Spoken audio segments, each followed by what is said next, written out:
చిమ్మ చీకటిలో ఉన్నప్పుడు ఒక చిన్న వెలుగు కనిపిస్తే ఎంత ధైర్యంగా ఉంటుందో, మనం కష్టాల్లో ఉన్నప్పుడు మనల్ని ఓదార్చే ఒక వ్యక్తి మనతో ఉంటే అంతే ధైర్యంగా ఉంటుంది మిత్రమా. సంపద మనిషి స్థాయిని పెంచుతుంది, వ్యక్తిత్వం మనిషి గుణాన్ని తెలియచేస్తుంది, అహంకారం మనిషి పతనానికి దారితీస్తుంది మిత్రమా. డబ్బు లేనప్పుడు ప్రతివారు యోగిలాగే కనిపిస్తారు. అదే చేతి నిండా డబ్బు ఉంటేనే అసలు బుద్ధి బయటపడుతుంది. డబ్బు మనిషిని మార్చదు, వారి ముసుగు తీసి అసలు రంగు చూపించేలా చేస్తుంది. నిద్రపోయేటప్పుడు ప్రశాంతంగాను, నిద్ర లేచేటప్పుడు సంతోషంగాను ఎవరైతే ఉంటారో వాళ్ళే నిజమైన కోటీశ్వరులు మిత్రమా. చెవితో వినని వాటిని నమ్మొద్దు, వాటిని ఇతరులతో అసలు పంచుకోవద్దు. ఎందుకంటే అసూయపరులు చెప్పే అబద్ధాల వల్ల అనుబంధాలు దూరమవుతాయి. మనిషి తలకిందులుగా తపస్సు చేసినా తాను కూడబెట్టిన ఒక్క రూపాయి కూడా తీసుకుపోలేరు. కానీ మనం పరులకు చేసిన సహాయం పుణ్యం మొత్తం వస్తుంది.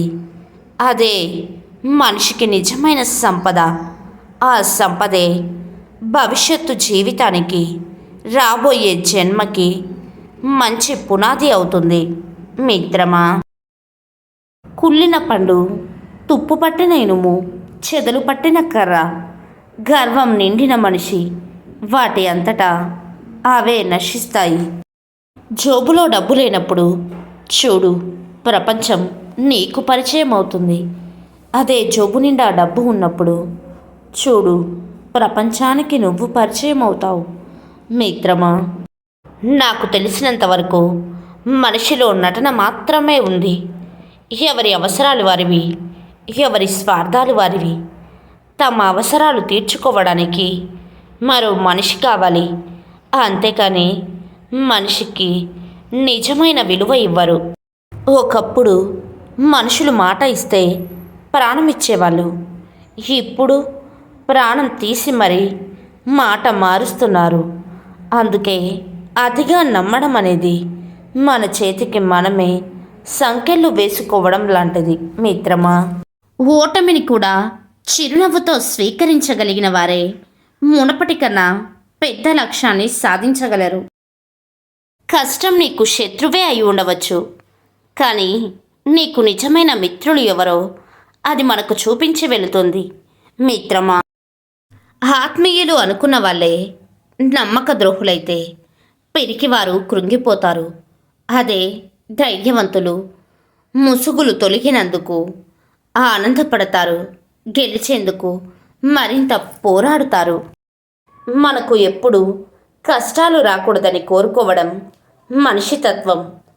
తనకు వచ్చిన కష్టాలు ఎవరికీ రాకూడదని, సమస్యలతో తనలాగా ఇంకెవరూ బాధపడకూడదు అని ఆలోచించడం మానవత్వం.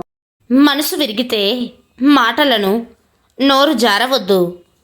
ఎందుకంటే కొంతకాలానికి మనసు మారుతుంది, కానీ నోరు జారిన మాటలను మాత్రం వెనక్కి తీసుకోలేం. మనసు తాత్కాలికం, మాటలు శాశ్వతం మిత్రమా.